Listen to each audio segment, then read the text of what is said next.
ভাই ও বোনেরা, আল্লাহ সুবহানাহু ওয়া তাআলা পবিত্র কোরআনে একটা খুব বড় সত্য আমাদের জানিয়ে দিয়েছেন।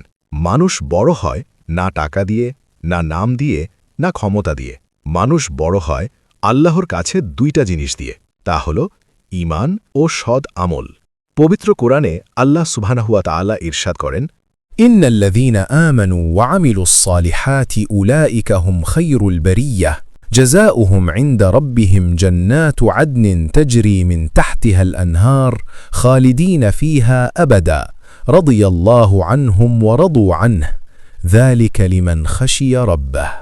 যারা ঈমান আনে ও সৎ আমল করে তারাই সৃষ্টির সর্বোৎকৃষ্ট। তাদের প্রতিপালকের নিকট আছে তাদের পুরস্কার স্থায়ী জান্নাত, যার নিম্ন দেশে নদীসমূহ প্রবাহিত। সেখানে তারা চিরস্থায়ী হবে।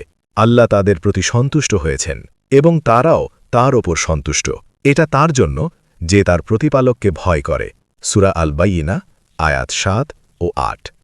ভাই, খেয়াল করুন, আল্লাহ বলেননি যারা অনেক নামাজ পড়েছে, অনেক দান করেছে, অনেক বড় আলেম, বরং বলেছেন যারা ঈমান এনেছে এবং সেই ঈমান অনুযায়ী জীবন চালিয়েছে। ঈমান প্লাস আমল সমান আল্লাহর প্রিয় বান্দা। অনেকে বলে, ভাই আমার অন্তর ভালো, কিন্তু ভাই, অন্তর ভালো হলে সেটা আমলে দেখা যায়। আর অনেকে আমল করে কিন্তু ঈমান দুর্বল। আল্লাহ বলেন এই দুইটা একসাথে হলেই মানুষ সৃষ্টির সেরা হয়। ভাই, এই দুনিয়ার সুখ সাময়িক, আজ আছে কাল নেই, আজ হাসি কাল কান্না, কিন্তু জান্নাত চিরস্থায়ী। আর শুধু জান্নাতই না, সবচেয়ে বড় পুরস্কারও আছে। আল্লাহ সুবহানাহু ওয়া তাআলা বলেন, আল্লাহ তাদের প্রতি সন্তুষ্ট হয়েছেন আর তারাও আল্লাহর ওপর সন্তুষ্ট। ভাই, ভাবুন একবার, আল্লাহ আপনার ওপর খুশি, আকাশের মালিক আপনার নাম নিয়ে সন্তুষ্ট। এর চেয়ে বড় সাফল্য আর কি হতে পারে?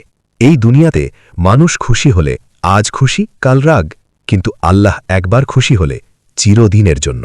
আর এটা কাদের জন্য? আল্লাহ সুবহানাহু ওয়া তাআলা আয়াতের শেষে বলেন, এটা তার জন্য যে তার রবকে ভয় করে।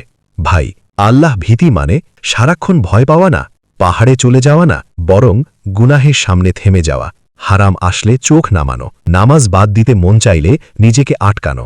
এইটাই আল্লাহ ভীতি। শেষ কথা, ভাই, আল্লাহ আমাদের কাছে অসম্ভব কিছু চাননি। তিনি বলেন, ঈমান আনো, চেষ্টা করো ভালো মানুষ হতে, তাহলেই আপনি সৃষ্টির সেরা। আপনার জন্য জান্নাত, আল্লাহ আপনার ওপর খুশি। আল্লাহ যেন আমাদের সবাইকে ঈমান ও সৎ আমলের মানুষ বানান।